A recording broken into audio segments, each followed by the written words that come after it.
Hey,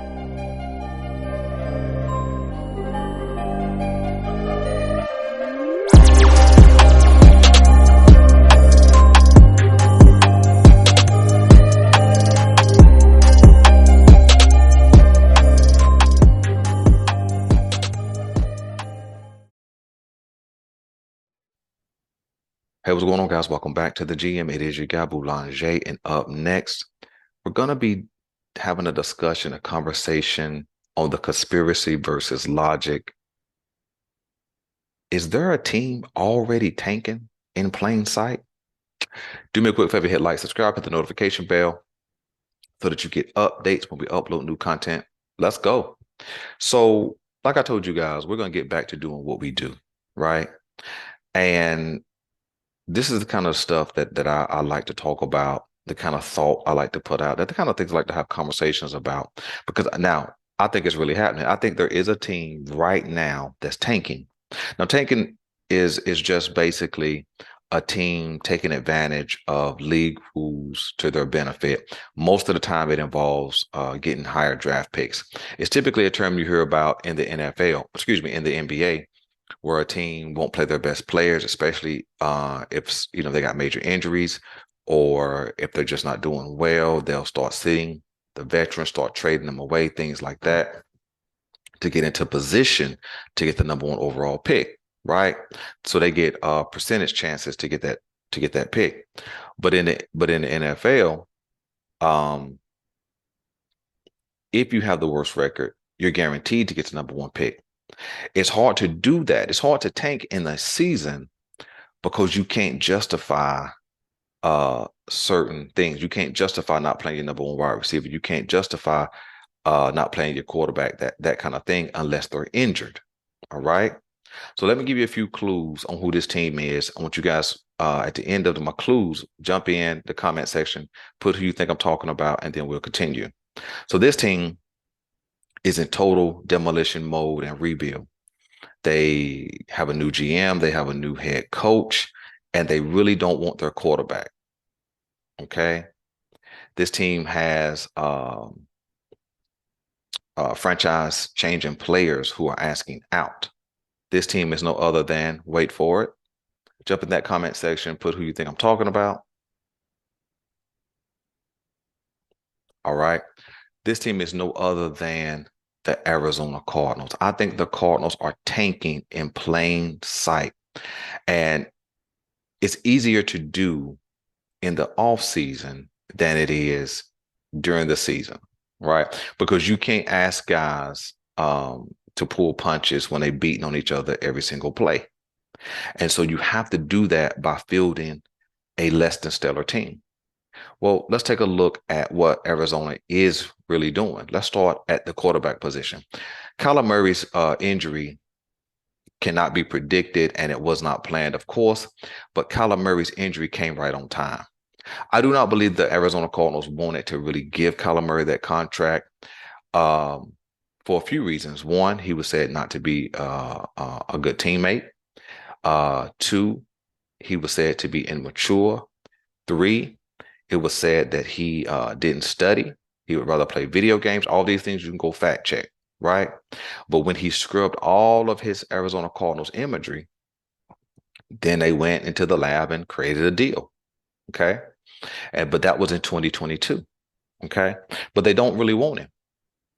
And I have a way that they're going to get rid of him. And they're just setting it up.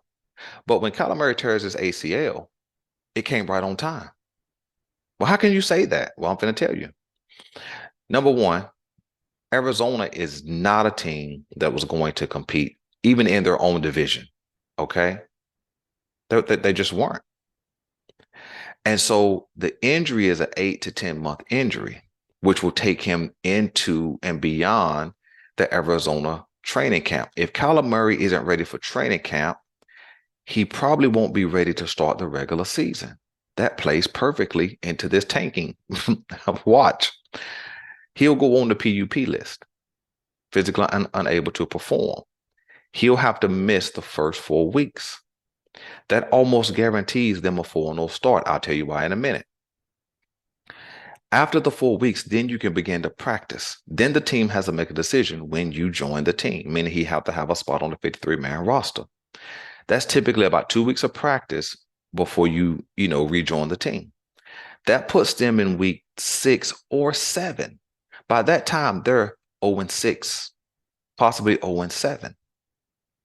Well, the reason they can give is that, hey, our quarterback wasn't there, and we're just rebuilding, and we're trying to you know, put a good team on the field, all those kind of things. So we can make all the regular narratives around it. But his injury really sets up perfect. Okay. See, because Colt McCoy is their backup. He's a solid backup, but he's not going to win with this wide receiving group. See, when the wide receiving group was DeAndre Hopkins and Christian Kirk and AJ Green, and they had James Conner and Kenyon Drake in the backfield. Now you could still sustain because you have playmakers all around you. But Christian Kirk departed last offseason, joined the Jacksonville Jaguars. They just put DeAndre Hopkins on the street, which we'll talk about in a minute.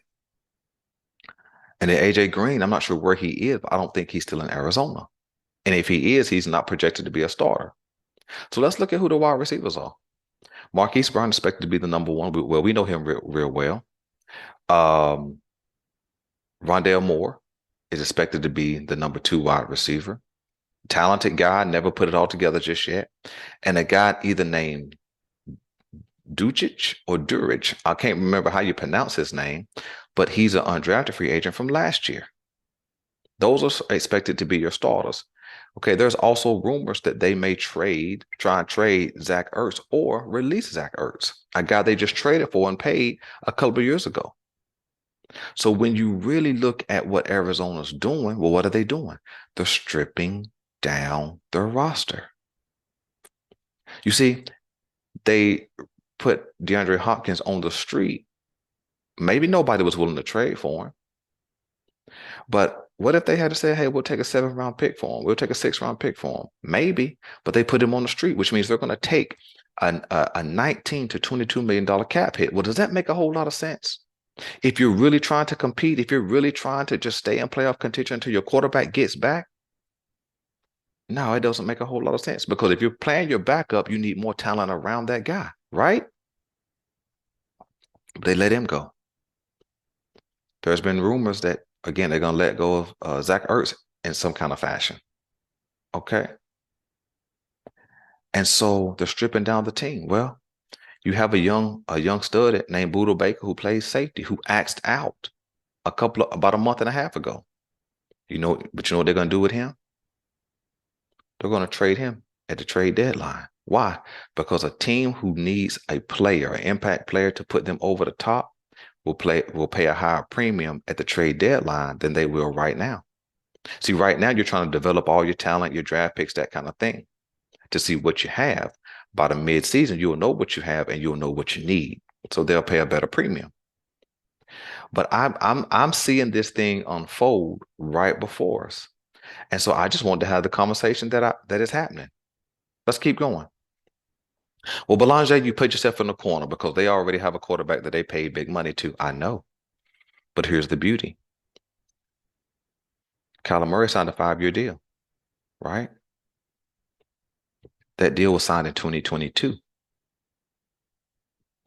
So whether it kicks in this year or it kicked in last year, which absorbed his 5th-year option, he's still 1 year closer to being to the end of that deal. Watch this.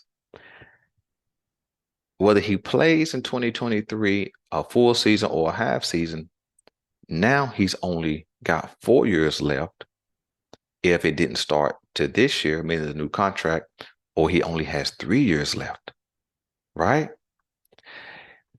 If they're tanking for Caleb Williams, who is a flat-out animal on the field, a flat-out stud, right? Caleb Williams is only going to make about, on average, $10 million a year. If that, cap hit will be around $4 to $6 million. So even with Kyler Murray's big salary, it's still doable. And then they can trade Kyler Murray at the end of the 2023 season. I mean, in the 2024 offseason. Well, how could they do that? Well, there will be a few teams who will need a quarterback. You see, let's start in Green Bay. Jordan Love will be the starting quarterback in Green Bay. But if he don't work out, Kyler Murray could be an option for Green Bay, because the Green Bay fans are not going to sit up there in a whole dry season for years before they get antsy. Kyler Murray could be an option for Green Bay. They got running backs in place. They got some young, talented wide receivers, and they have the majority of their draft picks and a few of the Jets. All right. Who else? A team in the division, San Francisco. They've been waiting on Trey Lance to become what Trey Lance is expected to become, but he hasn't done that yet. There's talk that they were going to trade Trey Lance. Now they're probably going to keep him at this point, but who knows what happens to end of next year. But they still will need a quarterback, especially if Brock Purdy doesn't return to form in the division. And there's another team down south who turned to Baker Mayfield, Tampa Bay, as their starting quarterback this year. Well, overall, Kyler Murray has more talent than Baker Mayfield. Kyler Murray's already on a contract, which means if they trade for him, his contract can be reworked.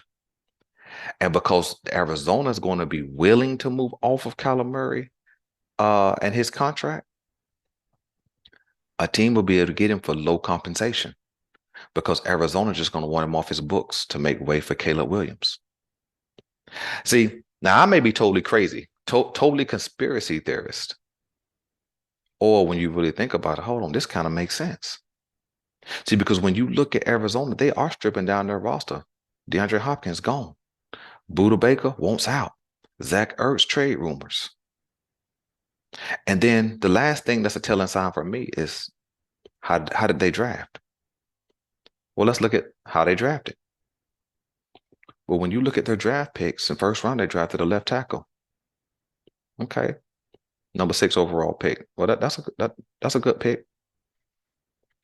They drafted an edge rusher in the second round. They drafted a couple of corners and another offensive lineman. Where's the weapons?